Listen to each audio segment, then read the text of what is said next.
Jadi kalau dalam tradisi agama itu silaturahim adalah menyambung sesuatu yang seharusnya tersambung. Agama yang masuk negara enggak konflik itu diantaranya paling spesial itu Indonesia. Karena para wali ini mendampingi kultur daerahnya, tapi tidak benturan. Misalnya kalau orang Jawa dulu pakai sesajen di sawah-sawah, katanya dimakan penunggunya. Ya penunggunya sawah itu kalau dulu ya pikirannya itu makhluk gaib. Di era modern ya penunggunya itu ya kambing, ayam itu. Jadi ya memang yang makan itu akhirnya. Tapi dulu itu aneh diistilahkan dimakan penunggunya. Kalimat penunggu itu apa ya gak jelas, apa dengan tanda petik apa penunggu betul gak jelas. Wali-wali datang tidak mengkafirkan itu tapi terus dirubah jadi sedekah ke tetangga-tetangga. Jadi kultur itu gak dilawan tapi cukup diubah. Jadi makan di demit menjadi sedekah ke tetangga. Nah cerita kurban juga seperti itu. Dulu tokoh-tokoh Quraisy penunggu Ka'bah itu dulu sudah ndak tauhid, sudah musyrik kalau dalam bahasa agama. Itu di mana-mana termasuk kebutuhan pokok manusia itu kalau kumpul-kumpul itu makan-makan. Itu mulai dulu. Terus korbannya itu ya pasti perempuan mulai dulu. Jadi hanya bagian masak, boleh makan nanti ngenteni luwian itu, ngenteni bekas-bekasnya. Sehingga yang nyortir Abu Jahal CS itu. Jadi yang kurban harus hewannya bagus, spesial, bahkan nggak boleh dikawinkan. Hewan yang mau dikorbankan itu nggak boleh dikawinkan, nggak boleh pernah dikendarai, nggak boleh pernah dipakai bajak sawah dan sebagainya. Semuanya serba spesial.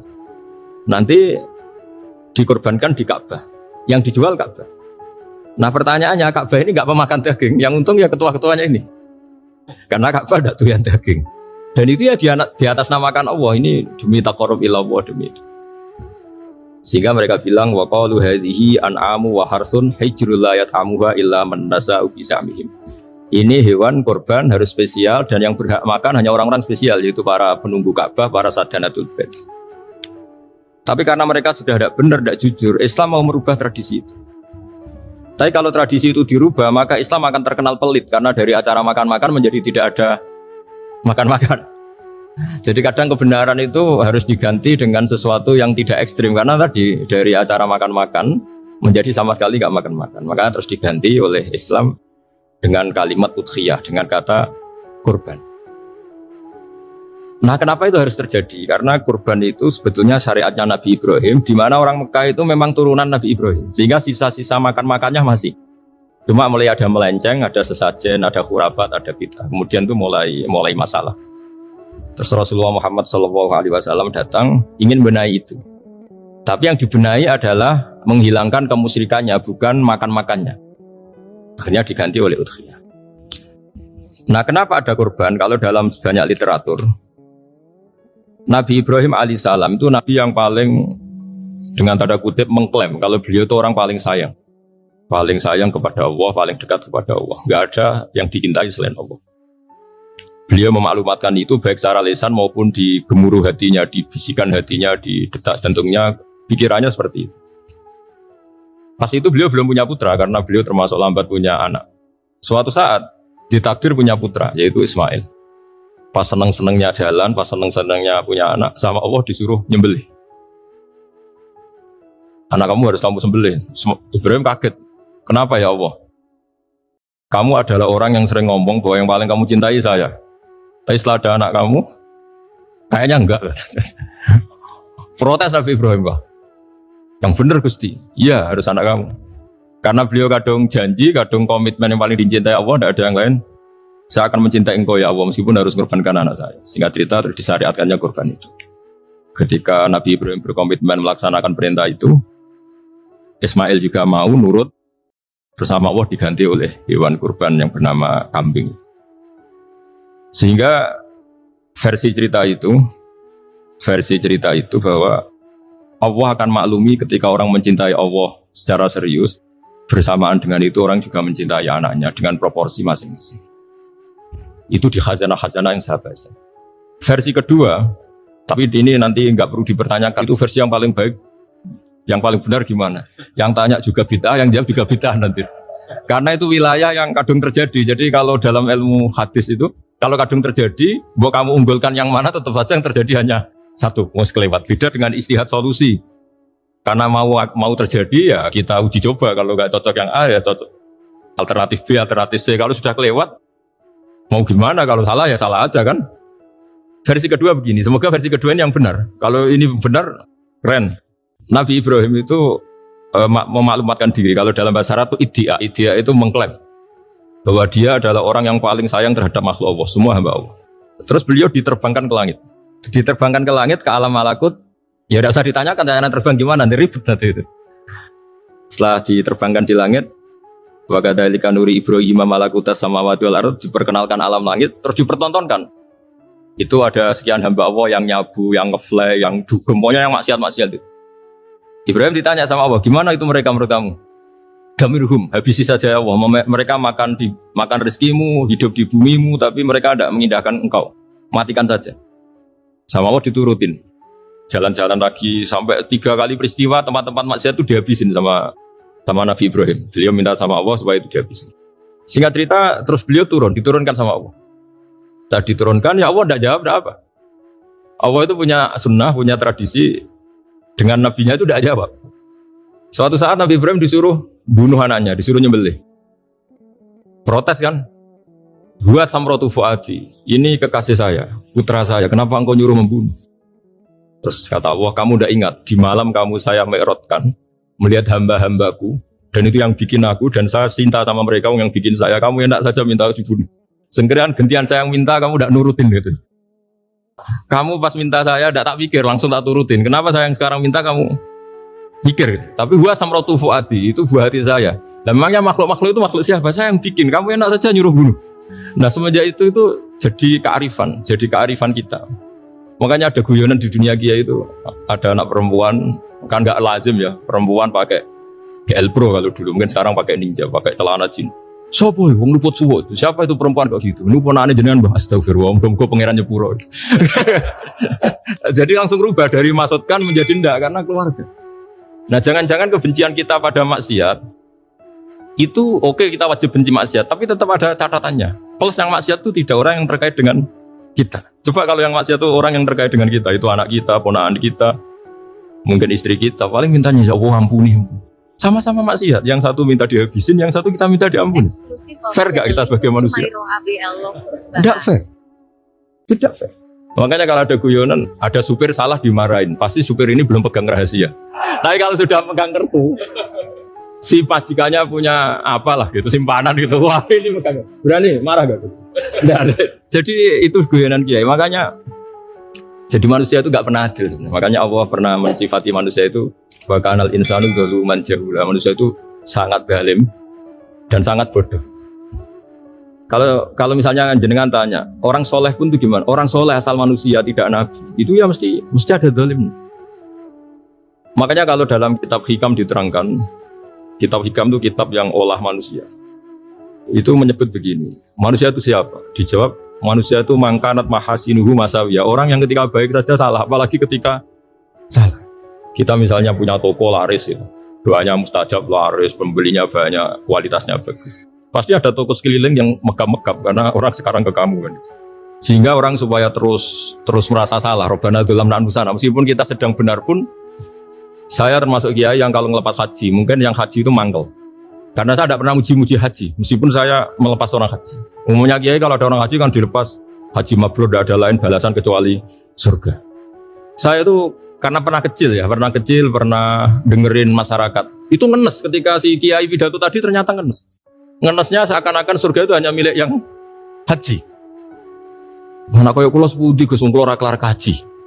Semenjak itu setelah saya jadi kiai ya dendam juga. Akhirnya setelah saya jadi kiai kalau ngaji orang yang haji mabrur balasannya surga, orang yang fakir sabar juga surga, orang yang sering dimarahin istri juga surga. Kata pokoknya surga terus. Sampai yang mau haji itu Gus gimana kok bahas kita kok sama dengan mereka? Ya karena saya ada ulama pesanan kata gitu. Jadi artinya gini. Ketika Anda muji ibadah haji, jangan kira yang ngenes tidak banyak. Yang ngeluh juga banyak, karena mereka ada takdir gak mampu haji. Itu hebatnya Islam. Islam juga datang dengan solusi-solusi. Misalnya Jumatan itu hajinya orang miskin.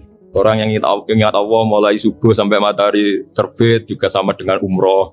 Jadi karena tidak semua orang itu mampu haji.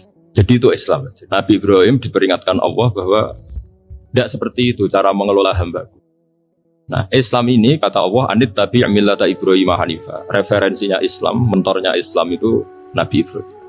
Sehingga kita alhamdulillah punya sejarah wali songo. Saya punya orang tua di Nur Salim itu sayang sekali sama umat, Bahmun juga gitu. Karena memang agama ini itu kalau masalah kebenaran itu serius, tapi di balik kebenaran ini yang perlu dicatat oleh semua yang mencintai agama ini, bahwa Allah itu tidak butuh taat kita. Dan Allah tidak akan gagal sebagai Tuhan karena maksiat kita. La tanfa'uhu ta'atuhum wa la tadurruhu maksiatuhum. Allah tidak akan ngefek ketika semua orang taat ya gak ngefek, semua orang maksiat juga gak ngefek. Karena Allah ini zat yang punya eksistensi sejati, sehingga hubungan kita dengan Allah itu gak ngefek ke Allah, tapi ke kita sendiri. Sehingga mereka lebih rileks karena gak merasa harus mati-matian bela Allah. Allah tetap Al-Qayyum, zat yang bisa berdiri sendiri. Sehingga di kitab-kitab itu ada bab namanya Mizahun Nabi, guyonan-guyonan Nabi. Itu ada babnya sampai di kitab Ihya masyhur itu. Suatu saat ada orang sepuh sowan ke Nabi, karena sudah sepuh, beliau pamit lah, kira-kira jam segini pamit, ya Rasulullah saya mau pulang karena nanti kemalaman. Karena beliau jalan kaki yang orang sepuh. Kata Nabi, ya tenang saja di sini, nanti pulang kamu udah jalan kaki. La ahmilan naki alab innakoh, nanti kamu tak naikkan anaknya unta. Pikirannya orang sepuh tadi namanya anak unta itu ya kecil. Wa ma fa'altu biminako, apa yang bisa saya lakukan dengan anak unta? Sudah, tenang saja. Setelah beliau ngaji lama, ya dikasih unta tua itu. Silakan kamu bawa unta saya ini. Ini kan unta tua, ada anak unta. Ya meskipun tua ya anaknya unta. Jadi agama itu rileks. Nabi Ibrahim itu pernah minta supaya nyawanya itu diperpanjang, karena beliau umumnya orang itu kan ingin nyawa panjang, ingin umurnya panjang. Allah tidak jawab gak apa. Suatu saat ada tamu, orangnya itu sepuh sekali. Nabi Ibrahim karena orang yang sangat menghormati tamu dikasih kurma, anggur. Itu setiap dimakan dikunyah, meler lagi keluar. Karena sudah sepuh, nggak ada giginya, dikunyah keluar lagi. Itu jawabnya Nabi Ibrahim, ya Allah, masuk lagi ke kamar, sholat lagi, mengcancel doa panjang umur. Katanya Ibrahim, oh jenengan jawab toh.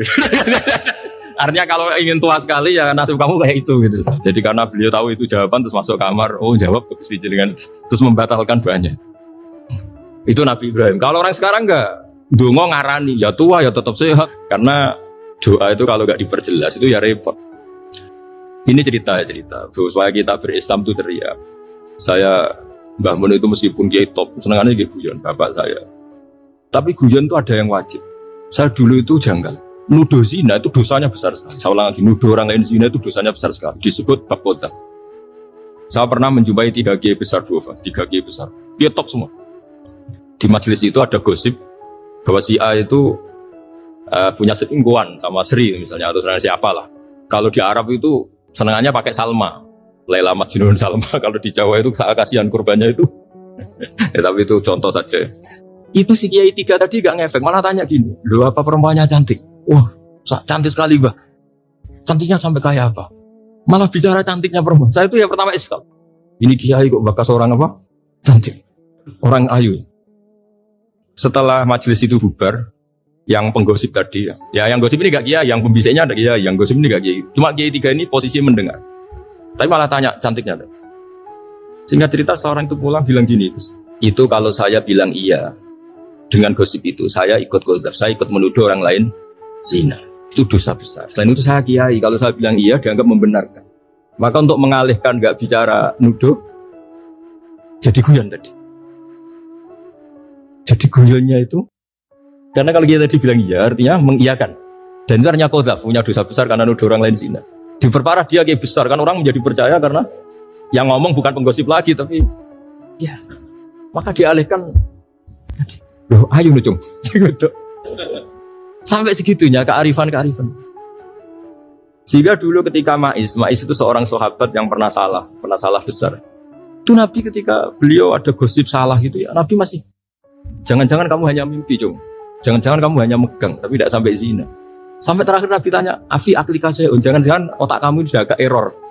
Saking tidak inginnya Nabi mempercayai hal-hal seperti itu.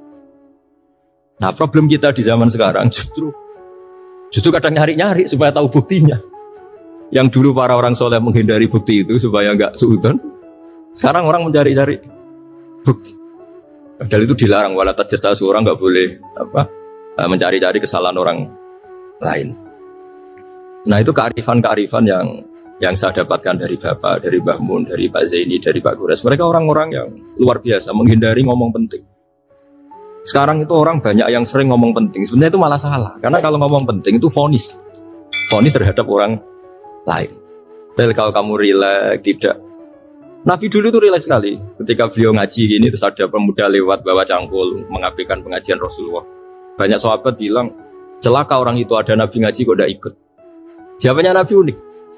Jangan-jangan dia punya keluarga yang harus kerja. Dan kalau harus kerja untuk nafkah keluarganya itu juga ibadah. Itu ya sunnah saya. Jadi Nabi rileks saja, tidak tersinggung, tidak. Nah, kenapa kita butuh rileks? Karena kebenaran sekali dipaksakan, itu jadinya benturan. Dan itu wali-wali Songo itu dulu sudah berpikir seperti itu. Sehingga Pak Zaini yang sering ngendikan sama saya, kita ini bisanya mengikuti Mas Bah, kalau manggil saya Mas, tidak bisa benturan. Sehingga tadi ada modifikasi dari sesajen menjadi sedekah, dari apa menjadi apa. Jadi tidak langsung benturan. Dan itu khazanahnya, bacaan-bacaannya banyak sekali, termasuk peristiwa udhiyah tadi. Jadi dulu kurban itu dipakai ajang orang-orang tokoh Quraisy supaya dapat daging yang bagus di atas namakan Ka'bah. Jadi agama ini dijual mulai dulu. Terus kuno agama ini dijual. Dan agama mulai dulu ya prospek. Ka'bah itu bisa menyedot wisatawan berapa, wisata religi. Sehingga dulu ada Ka'bah tandingan, perhitungannya juga ekonomi. Jadi mulai dulu itu ya sudah seperti itu, mau apa memang Allah bikin dunia seperti ini. Jadi mulai dulu agama itu ya, sampai orang Yahudi gak mau iman sama Nabi ya, pikirannya sederhana, kalau saya tokoh banyak yang sowan, banyak yang ngasih-ngasih. Kalau saya ikut Muhammad, saya anak buah yang ngasih saya siapa ya? Jadi perhitungannya juga ekonomi. Jadi ketika Abraham mau bikin Ka'bah tandingan, itu perhitungannya juga ekonomi. Jadi ribet kan memang kalau manusia itu sudah ribet. Tapi Islam ini datang bukan untuk itu, tapi memaklumi itu. Itu hebatnya Nabi Ibrahim. Ketika beliau berdoa, ya Allah, keluarga kami saya tempatkan di Mekah. Rabbana liyuqimus sholata faj'al af'idatam minan nasi tahwi ilaihim warzuqhum minas samarat. Cuma menurut Islam dibalik, ya Allah, kita ini ingin anak-anak kami ini bersujud kepada Engkau, ingin anak-anak kami ini melakukan sholat. Tapi mereka ini manusia yang untuk ketahanan hidupnya butuh makan, butuh rizki, butuh ekonomi. Maka tolong ekonominya dijaga ya. Jadi dibalik, demi sholat menjaga ekonomi. Jangan dengan demi ekonomi meninggalkan sholat. Jadi dibalik, jadi demi sholat menjaga ekonomi. Juga termasuk menjaga politik. Andaikan tidak ada orang Islam yang cakap politik, terutama yang soleh-soleh. Kemudian negara bikin aturan ala mereka. Sholat dianggap larangan, pengajian dengan larangan, juga repot. Makanya mulai dulu kiai-kiai itu ya politik, karena nggak ingin negara ini diatur oleh orang yang anti sholat, anti agama. Karena kalau negara terserah yang sedang jabat, kemudian yang jabat tidak soleh, bisa nganggap maksiat-maksiat tidak ilegal, yang pengajian justru ilegal. Nah, di sini kenapa banyak orang-orang soleh dulu ya rata-rata ya berpolitik mulai sebelum kemerdekaan sampai setelah kemerdekaan. Jadi itu ada filosofinya. Nah, bahwa ada oknum-oknum yang tidak seperti itu ya monggo, itu oknum. Tapi sebetulnya awal-awalnya kenapa banyak orang soleh yang politik, karena nggak ingin negara ini dipimpin oleh orang-orang yang anti agama, anti kebaikan. Sehingga berkahnya apa? Berkahnya negara ini berkonstitusi secara Islami. Meskipun tidak negara Islam, tapi tadi hak asasi manusia terjaga, hak belajar, hak beragama, hak ibadah. Coba bayangkan kalau kita jadi korut, Korea Utara kan pusing. Itu uniknya, lagi-lagi ini cerita uniknya. Itu mulai dulu itu tidak ada benturan. Ketika ada Masumi, ada Partai NU, ada macam-macam. Muhammadiyah datang di Jogja itu Mbah Ahmad Dahlan itu teman dekatnya Mbah Hasyim. Saya tahu banyak tentang, namanya dulu Mbah Darwis. Itu dulu ngajinya sama pernah buyut-buyut Tiyami di sini. Dulu ngaji Mbah Soleh Darat, Mbah Ahmad Dahlan sama siapa itu Mbah Hasyim. Ketika di Mekah yang Mbah Ahmad Dahlan ngaji Syekh Khotib Minangkabau itu ya sama Mbah Hasyim. Nah kebetulan Mbah Ahmad Dahlan hidup di Jogja yang zaman itu sudah khurafatnya kayak apa, karena ada sistem agama yang sangat, menurut beliau sangat jauh dari Islam yang murni. Terus beliau revolusinya seperti itu. Yang Mbah Hasyim nempat di Jombang. Nah itu kan murni ilmu sosial, murni muqtadul khalq. Terus beliau punya metode yang berbeda, tapi nggak masalah, mulai dulu nggak masalah. Kemudian jadi kalau yang kadang-kadang memasalahkan tuh ya memang yang nggak tahu masalah. Sebenarnya dulu tuh ya biasa aja, karena ya itu urusan metode, urusan. Saya teruskan masalah ukhiyah. Jadi yang diceritakan Nabi Ibrahim tadi bahwa benci seseorang kita atas namakan maksiat itu tidak segampang itu. Karena jangan-jangan kebetulan yang maksiat itu keluarga kita. Apakah kita punya kebencian yang sama saat yang maksiat itu keluarga kita, atasan kita, teman kita? Ya kayak tadi. Kalau saya corong jodi belenjani janji, ada orang janji sama saya nggak tepat waktu, saya bisa marah, itu pasti sebabnya jelas. Itu bawaan saya nggak berjasa sama saya. Kalau kata dokter Klik nggak cantik. Intinya Nabi Ibrahim itu coba kalau yang maksiat itu anak kamu berharap saya ngasih tobat kan, bukan langsung tak habisin kan. Intinya Allah ingin bilang ke Nabi Ibrahim, andai kan yang maksiat itu anak kamu, ingin saya menghabisi apa tak kasih tobat? Ya kasih tobat ya. Ya seperti itu saya yang bikin.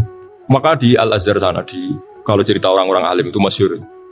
Ada tempat maksiat, mau dihabisin sama orang-orang yang sangat keras.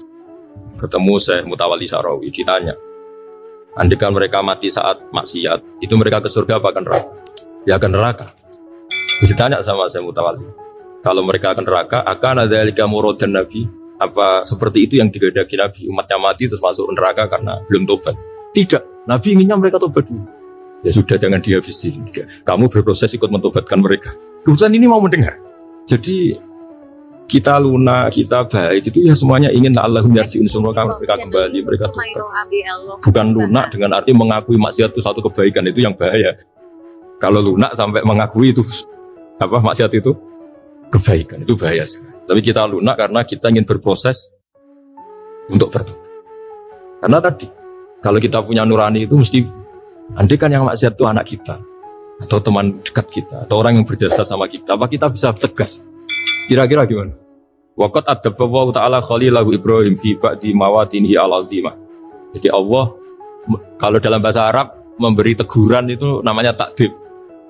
Makanya kalau orang nakal itu, kalau orang Jawa bilang kurang ajar. Sebenarnya ajar itu kan tahun ajaran baru. Ajar itu kan barang baik. Ya kan disebut tahun ajaran baru. Pengajaran, ajar itu kan barang baik. Jadi kalau kurang ajar berarti kurang baik. Itu bahasa Arabnya orang yang kurang ajar perlu diajari. Itu kalau orang Arab bilang ditakdib, diwarai toto kromo, diadabkan. Jadi belum punya adab diadabkan.